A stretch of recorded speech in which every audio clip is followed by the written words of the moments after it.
आप पेन, आप कलम है, आप कलम है और हम कला हैं। लिखा किससे जाता है जी? बोलना जी, पेश करो अपने आप को।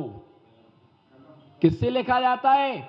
कलम से लिखा जाता है, नहीं लिखा जाता है। लो, कलम से नहीं लिखा जाता है। कलम क्या करेगी? उसमें इंक भरी हुई है, पर इंच भर बुद्धि नहीं है। लिखने के लिए कलम क्या करेगी? कलम से नहीं लिखा जाता, किससे लिखा जाता है?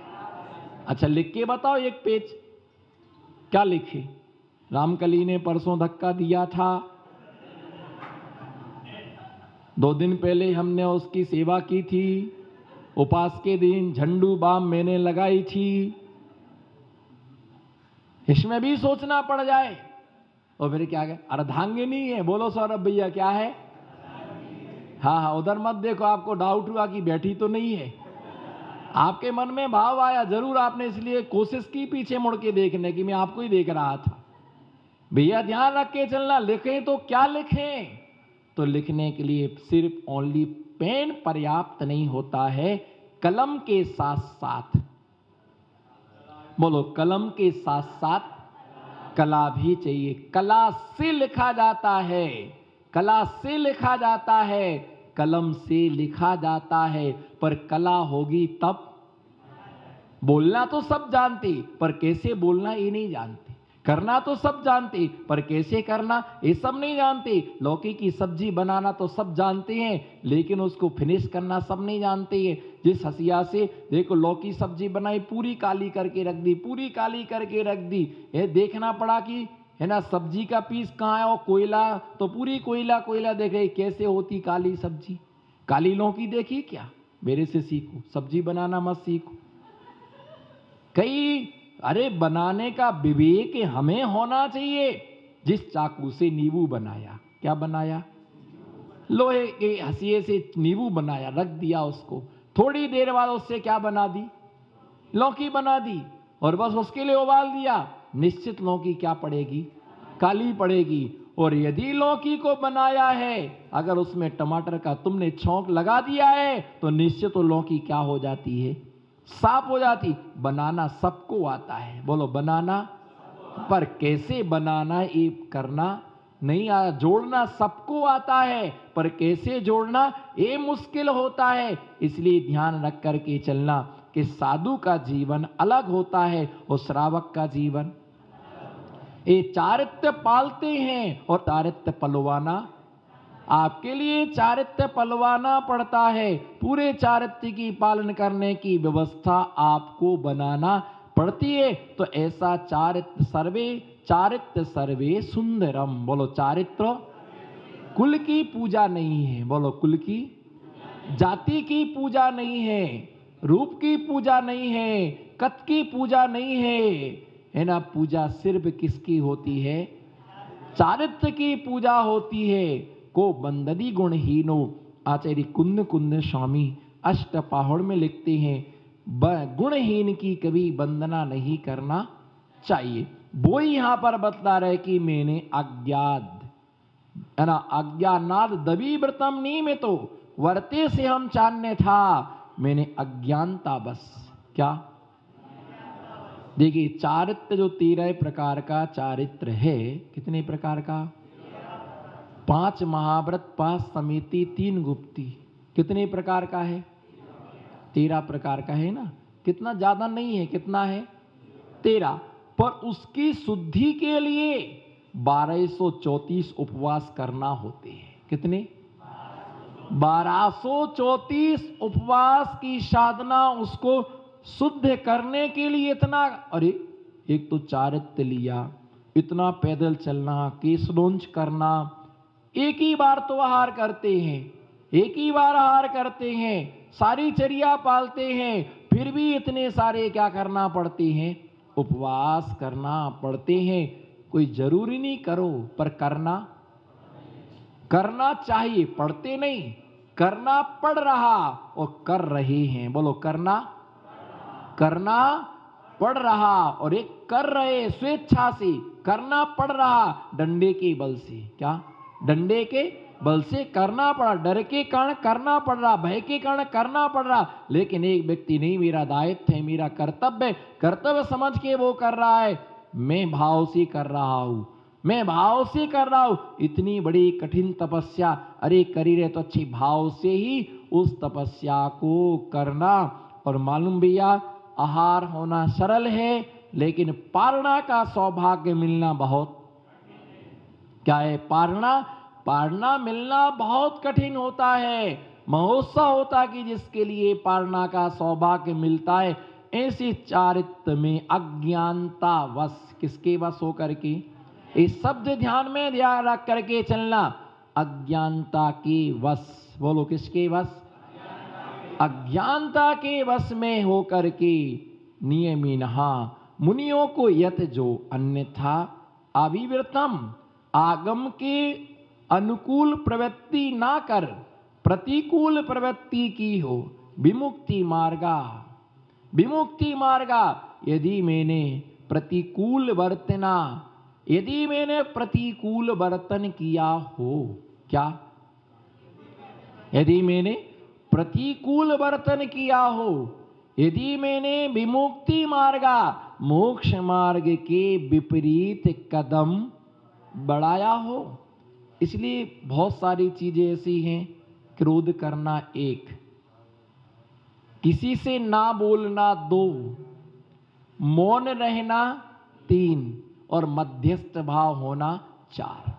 कितनी चीजें हैं, चार। क्रोध करना एक अलग बात है, माने गाल पर चांटा मारा, बोलो कहो क्रोध किया, कहो क्रोध किया, क्यों नहीं किया। टीचर ने डंडे लगाए हाथ में, कहो क्रोध किया, किया ना, क्रोध, डंडे मारे क्रोध किया ना, बहुत अच्छा। अब तुम टीचर को डंडे लगा देना, जितने तुम पढ़े लिखे हो ना, वो टीचर की ही कृपा है, वो डंडे के, वो डंडे पड़े ना, इसलिए तुम पढ़े लिखे हो। और यदि वो तुम में इतना शासन नहीं रखता ना, तो मालूम कहां बैठती, जो ना पढ़ने वाले ऊधम पार्टी रहती, वो सबसे पीछे बैठती स्कूल में, वो बस उनको तो कहे बच्चों देखो सेंटेंस सही लिखा ना, तो आगे वाले बोले जी सर, पीछे वाला तो छुट्टी तो करो, क्या सर सर सर करते हो भैया। पीछे बैठती वो टीम है खल मंडली, क्या होता आगे पढ़ने वाले, अगर वो शासन नहीं रखता, कई बच्चे फेल होते। क्यों फेल हुए, बच्चे जब फेल होते हैं तो ये नहीं कहते कि हमारी लापरवाही से हम फेल हुए, वो टीचर को दोष देते हैं, इसका ट्यूशन नहीं पढ़ते था इसलिए मेरे को इसने क्या कर दिया।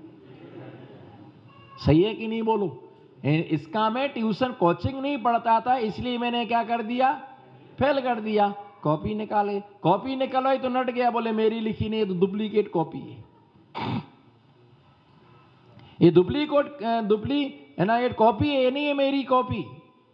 तो भैया ये ध्यान रख करके चलना, क्रोध करना अलग बात है, किसी से ना बोलना एक अलग बात है, मध्यस्थ भाव को धारण करना एक अलग बात है। मुझे क्या करना और क्या नहीं करना, मैं इस चीज को अच्छी तरह से क्या करता हूं, जानता हूं, क्योंकि मूलाचार मेरी आचार संहिता है, वो आचार्य संहिता मैंने बहुत अच्छी तरह से गुरुमुख से पढ़ी है। मुझे कब क्या कैसे करना है वो मैं जानता हूं। जैसे व्यापारी दुकान वाला जानता है कि किसमें घाटा किसमें नफा, किसको उधार देना किसको, बोलो सच बोलो, माल होने के बाद भी नट जाते, बोलो क्यों भैया, सिरदर्द की गोली है, नहीं भैया नहीं मिलेगी, उसको मालूम है कि पैसा नहीं देगा, और उसके बाद जस्ट दूसरे को भेजा, भैया गोली है, हाँ, क्योंकि उसने पहली जेब में से 10 का नोट, बोलो सच स्वीकार कर लो, आज आलोचना चल रही, बोलो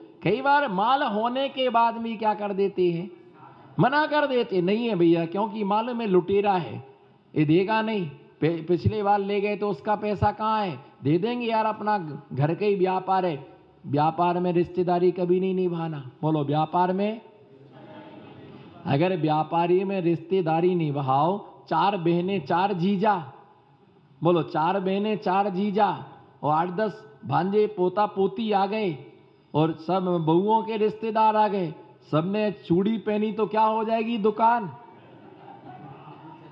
है? दुकान क्या हो जाएगी?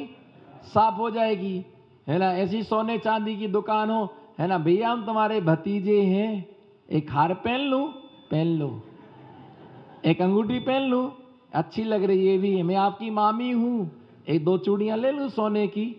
अब वो बेचारा कुछ बोल ही नहीं पा रहा।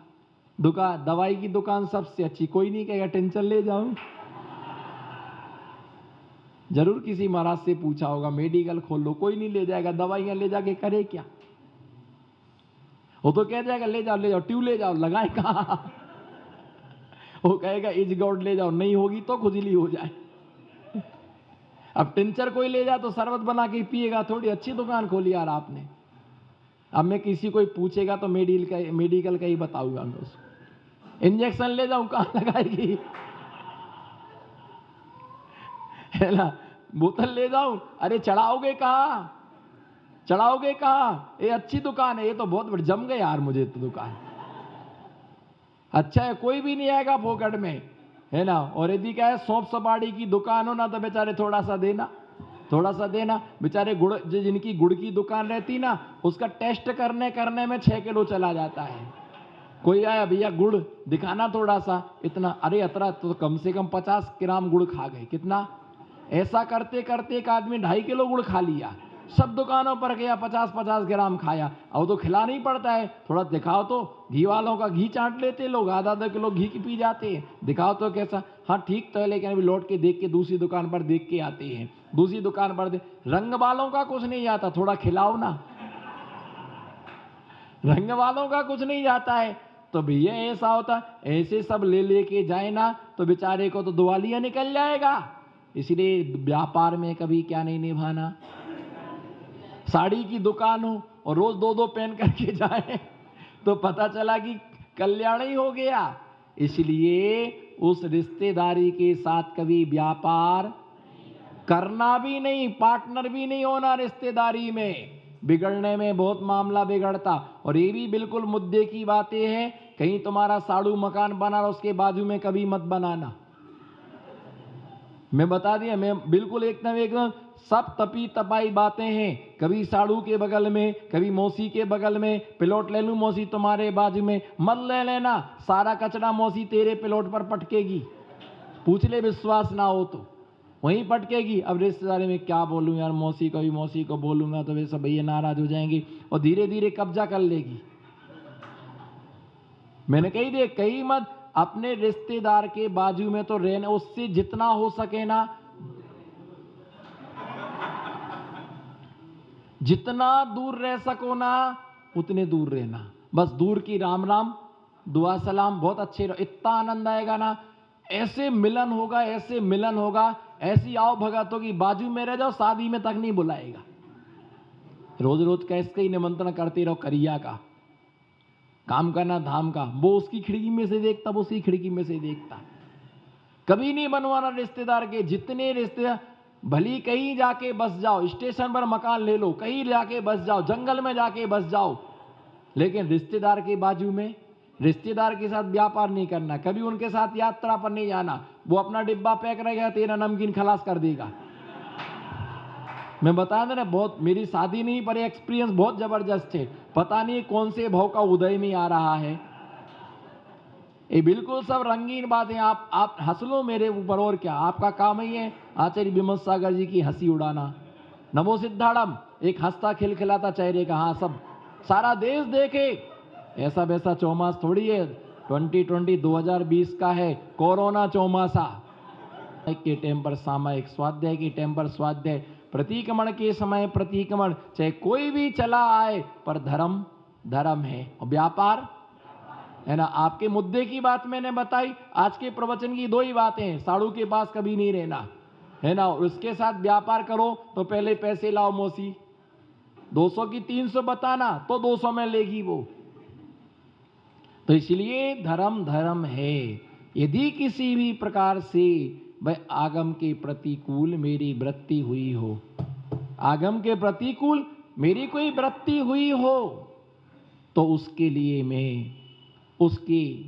मैं स्वयं आगम के अनुसार अपनी भूल को मैं स्वीकार करता हूं और अपनी गलती अपन को स्वयं को ही स्वीकार करना होती है। बोलो, अपनी गलती स्वयं के लिए सबसे अच्छा है। अपनी यदि मान लीजिए हमसे भूल हो गई तो गुरु से स्वयं जाके निवेदन करना, आलोचना करना, ये उत्तम है। ये क्या है? ये क्या है? उत्तम है। वो अगर किसी ने संकेत किया कि आपसे ऐसी भूल हो गई, आप आलोचना करो, और फिर आलोचना की, तो ये मध्यम है। बोलो, फिर ये क्या है? फिर ये क्या है? मध्यम है। और यदि किसी ने कंप्लेंट कर दी गुरु के पास, इन्होंने ऐसा दोष किया, इन्होंने ऐसा दोष किया है, उसके बाद तुमने मांगा नहीं और प्रायश्चित दिया गया, तो वो क्या है? जघन्यतम है। और गुरु के द्वारा दोष बताए जाने पर भी जो व्यक्ति स्वीकार नहीं करता, वो अधम में भी, वो क्या है? दो प्रकार से सम्यक दृष्टि जो होता है, वो सम्यक दृष्टि छोटे से दोष को बड़ा मानता है। सम्यक दृष्टि छोटे से दोष को बड़ा मानता है और मिथ्या दृष्टि बड़े दोष को छोटा सा भी स्वीकार नहीं करता है। नहीं नहीं नहीं नहीं, मैंने कुछ भी नहीं किया, मैंने कुछ भी नहीं किया। तो ऐसे आगम के प्रतिकूल यदि मैंने प्रवृत्ति की हो, यदि मैंने कोई दोष किया हो, तो भाई मेरा दोष क्या हो? मिथ्या हो, है ना? मिथ्या हो, है ना? उसके लिए स्वयं ही स्वीकार कर लेना, अन्यथा प्रवृत्ति नहीं करना। अन्यथा प्रवृत्ति करने से महापाप का संचय होता है और वह महापाप महाकर्म का फल देने के लिए तैयार रहता है। भैया समय अल्प होता है, बंदे का काल अल्प होता है, उदय काल बहुत होता है। बोलो, बंदे का काल अल्प होता है, उदय का काल बहुत होता है। बंद करते किसी ने नहीं देखा, बंद काल कोई नहीं देखता है। बोलो, बंद काल कोई नहीं देखता है, पर उदय काल सबकी नजरों में होता है। बंद के समय आंसू नहीं होते, पर उदय के समय क्या होते हैं? आंसू होते। इसलिए बंद काल से बचोगे तो उदय काल से अपने आप बच जाओगे। इसका जो शेष विषय है, आने वाले समय में इसकी व्याख्या करूंगा अलम विस्तरेणे। जय बोलो शांतिनाथ भगवान की।